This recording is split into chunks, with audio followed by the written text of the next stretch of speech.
Welcome to the Sleep Experience podcast, where we take a deep dive into the latest sleep hacks, gadgets, and strategies to skyrocket your productivity to new heights. Being a high performer is all about resting at 100%, so you can execute at 100%. Side effects of medication, they weren't doing anything for me, so I felt like my back was up against the wall. Hey, this is Riley, host of the Sleep Experience podcast. At the Sleep Experience podcast, we interview health experts and teach our community how upgrading their sleep is the one thing that they need to unlock their biological code and maximize performance in an effortless way by doing more with less. Do you want to become a productivity machine, have genius ideas automatically pop into your mind, stop feeling so stressed, build better relationships, and generate more income? Optimizing your deep sleep can do just that. Visit www.thesleepconsultant.com to learn more.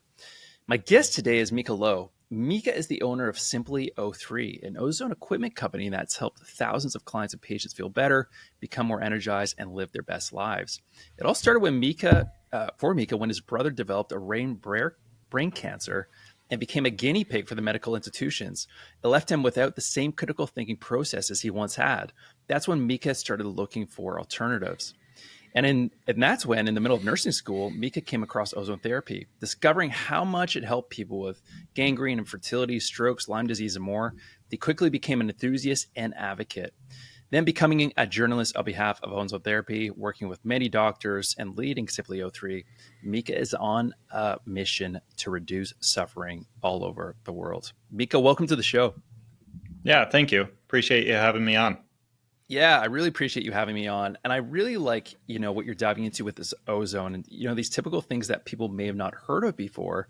I think it's really important, especially as more science comes out around it. Could you just speak a little bit for those unfamiliar? What is ozone therapy and what are its primary benefits? Yeah, so essentially it's a therapeutic gas. There's a few therapeutic gases out there. There's not a whole lot. I mean, there's like Brown's gas, hydrogen gas, obviously a hyperbaric oxygen therapy, which is pressurized oxygen.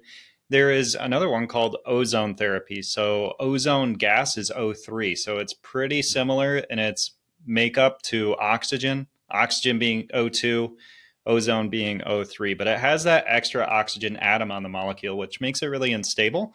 But we can apply that into different parts of the body safely and get therapeutic benefit from it. Amazing. And so for anyone who's looking for ozone therapy, when is a sign that they should go to seek it? Is it when they're more of in a disease state, or could it be anyone who's just maybe feeling at a 7, everything feels fine, but they're looking to optimize and get to that 10 out of 10 state? Yeah, I mean, I personally use it on a regular basis. And the reason that I use it is I'm healthy, but it's a good prophylactic, meaning it's preventative because it improves your ability to endogenously create antioxidant enzymes. So you are increasing your ability to create antioxidants on your own. So people take supplements like glutathione and other antioxidants that are really healthy. And that's a good thing to do. But the best thing you can do is try to get your body to naturally create that, because the antioxidants are super important to the body. They mitigate chronic oxidative stress, which is theorized to be the leading cause of aging and disease. They are wonderful for protecting the cell. So if you have more antioxidants and you go through, say, chemotherapy, and this applies to a lot of different stuff, but just chemotherapy as the example, you're going to have a lot less negative symptoms. So much so that there was a study done on chemotherapy patients. They had, a control group and the chemotherapy patients that were doing IV ozone. And the ones doing IV ozone, it increased their antioxidant production enough to where they had a 70% improvement in quality of life metrics over the control group. So pretty radical changes can happen when you're improving your antioxidant enzymes. And then the other reason I use it is because it's helpful for oxygen efficiency, which is your cell's ability to take and metabolize oxygen to create energy. So when we breathe oxygen in, what's happening? Well, our body uses that oxygen to create ATP, the energy molecule. And so what ozone therapy does is it helps give better disbursement of the oxygen to the cells that need it. And then it helps to increase the efficiency at which it actually metabolizes that oxygen. So on those parameters, it's really helpful for metabolism and energy. And what that does is there was actually 2 different studies done on this. They were both IV ozone. And there's a number of applications that we'll get into. But they were on semi-pro athletes. One study was looking at VO2 max. The group of athletes that did IV ozone therapy had a 28% increase in VO2 max over the control group, which is really significant for, these are semi-pro athletes. So, they're not the best in the world at what they do, but they try really hard. They have a really good lifestyle. And so those are pretty healthy people generally. And then the other one was a pretty similar study that was done in Turkey. That one before was done in Italy. And the one in Turkey, they looked at anaerobic threshold. So anaerobic metabolism is less efficient. So if you're going on a jog, at some point you'll transition into anaerobic metabolism and you're creating less energy.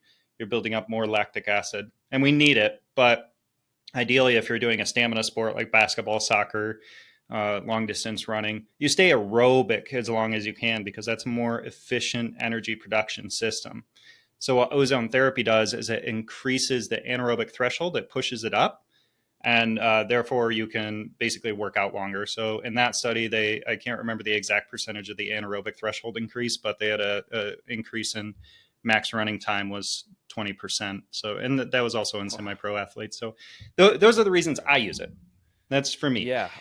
And then as far as how I got into the industry, like you said, my brother had cancer. And so it was about finding things that could be helpful for him because he wasn't doing so well with the treatments they were offering. And they're all pretty invasive, chemotherapy drugs and radiation and all that kind of stuff. And so it's just like, I wonder if there's anything that could help him, just with quality of life. So talked to a number of people, found hyperbaric oxygen therapy, and that like radically improved his quality of life, like not just a little bit, like radically improved. And it was pretty accessible for us at the time. And so that kind of got me thinking, it's like, why didn't they mention this? This is Johns Hopkins University, which is one of the premier cancer clinic treatments. And they didn't even mention hyperbaric oxygen, no negative downside for him, and all upside, non-toxic, all that good stuff. And they didn't mention it. So it kind of leads you in a thought pattern of, well, maybe there's a lot more out there that just doesn't fit in our very rigid box of how conventional medicine is done. And so down that rabbit hole found ozone therapy, and that's how I got into it. But so my foundation that I come from is not really so much an optimization, although it's good for that, is more for the chronic disease. So cancer, Lyme, autoimmune, infectious disease, and mold toxicity are the 5 biggest. And those are the majority of people that use ozone therapy, and then maybe 30% are just doing optimization. Amazing. And I'm sure it just works in synergy with so many other things. Like for me, I'll do a lot of functional medicine with my clients, and whether it's in their gut, they have parasites or something autoimmune related, it's overall systemic inflammation, right? So to be able to add ozone into that, I'm sure just accelerates recovery so much faster. Yeah, you have faster recovery time because you're using oxygen better and less lactic acid buildup. So it is helpful for recovery time as well. And so how does, somebody lives, maybe not in a main city, how do they get access to ozone? Is it going to be something or is it already something that is accessible that somebody can get in their own home, or is it more of a facility that they have to go to get the most benefit from it? Well, there's 2 options. So there's ways to do it at home, and it's not as glamorous, right? So it's rectal insufflation, like doing an ozone gas enema, kind of like coffee enemas, except for the gas. And so that's not too exciting to most people, people who kind of get past the stigmas associated with that or are sick enough will do it. But for the most part, most people like the IVs because they're cool and you don't have that stigma associated with it. So but yeah, doing it at home, there's about 7 different applications you can do. You can do it into the ears. You can drink ozone water. You can do it onto the skin. You can do rectal and vaginal insufflation, ozone saunas. And so there's a number of different ways you can do it at home, and they all have their different reasons to use them. For example, you wouldn't drink ozone water for like Lyme disease. I mean, people do, but there's not good research on it that says it's helpful in the case of Lyme disease. And it's helpful for stomach infections or parasites like Giardia or Helicobacter pylori. And so it's really a good antiseptic and can help heal up ulcers in the stomach and things of that nature. But each one of them has their own purpose because it has a different mechanism essentially that it's using based on where it's applied. The body just, we have different tissue everywhere. So the body is going to respond to it differently based on where it's applied. So it depends on what you're looking to use it for. The other way is to go to a clinic, and generally they're doing IVs is the most common way. And that's in pretty much every city. There's, if you're in the Midwest, it's a little bit less common, like I am. Mm. But you go to LA and they're all over. Yeah.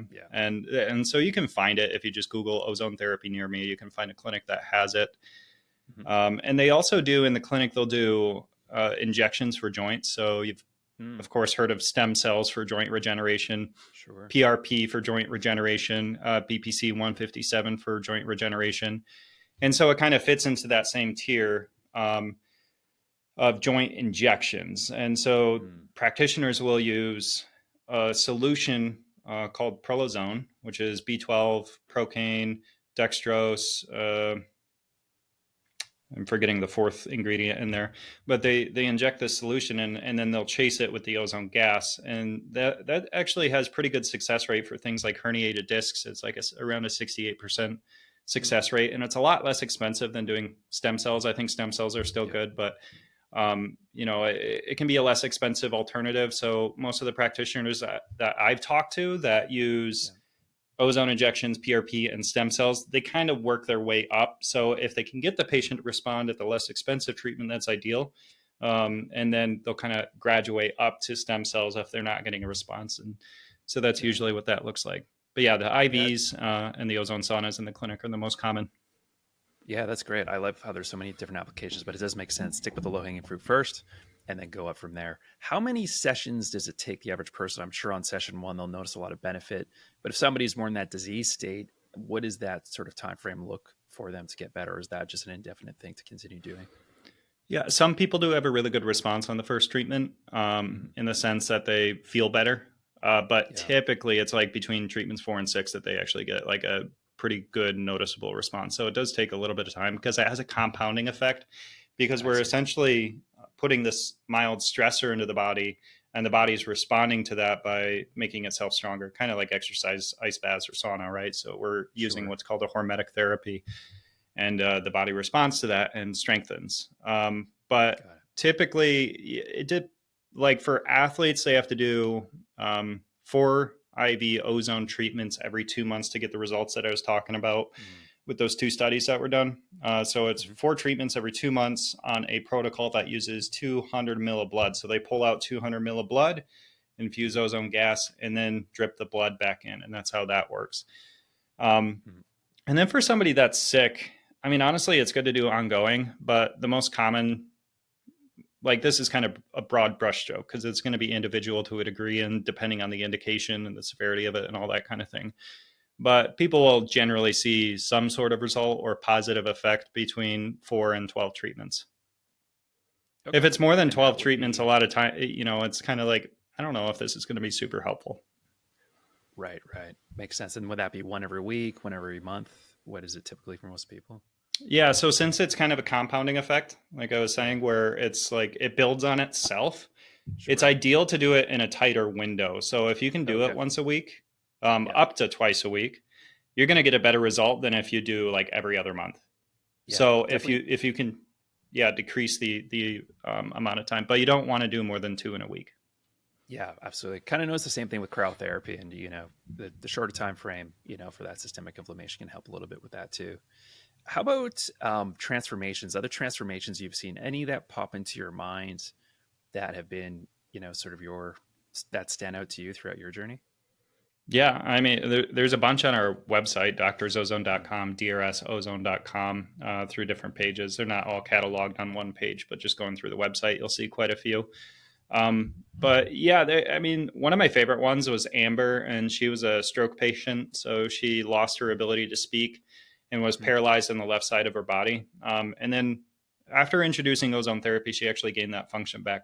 She's kind of an interesting case though, because, and I'm not, she's probably like a success story, right? So I don't know that all stroke patients would get that response, but in her case, she actually has to continue to do IV ozone. Otherwise she reverts back because so much damage was done in her brain. So she'll actually go back to being paralyzed and not able to talk if she doesn't do it on at least like, I think every other week or every 3 weeks or something up that alley. But I mean, that they haven't found anything else that's been helpful for her. And so that's at least kind of cool that, as a wife and a mother, that she has her life back and is able to do those things.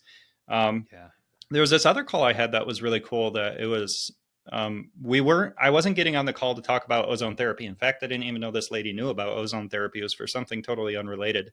And then we were talking and, just having our conversation. And then her couple of her kids came in and she said, come here. And then she introduced them to me. And then she started to cry. And I was like, oh, I don't know what's going on here.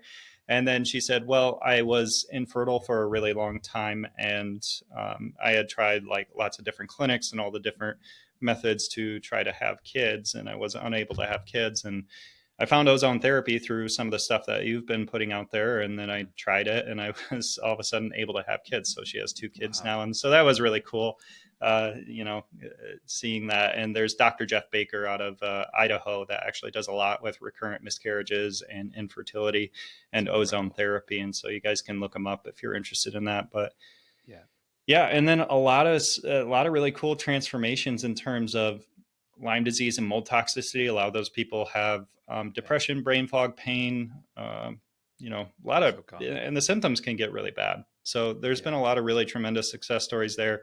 And I'm not saying that it's every single person that does it. It's definitely not. But I think it's one of those things that it's worth a shot because there are people who get immensely positive results from it. Yeah, I definitely noticed it myself. I wasn't in any disease state, even though I have an autoimmunity of Crohn's, but that was definitely something that helped a ton. And clients of mine just see an overnight difference from their first session alone. So I really appreciate everything you said here today. Any last words of wisdom you want to leave off with our listeners today? No, not in particular. I really appreciate you having me on. If you guys are interested in learning about ozone therapy, the place to go is drsozone.com, which is DRSozone.com. In a nutshell, it's a balancing therapy. So we apply a small stress that the body is capable of handling, and the body starts to balance things out. So if I had to describe it in one word, that's what I would say. Amazing. We'll put all that down in the show notes below. Thanks again, Mika. And thank you guys so much for coming on to the show and tuning in. I hope you enjoyed it. And if you'd like to learn more about how sleep can benefit your personal business life, visit thesleepconsultant.com. Until next time.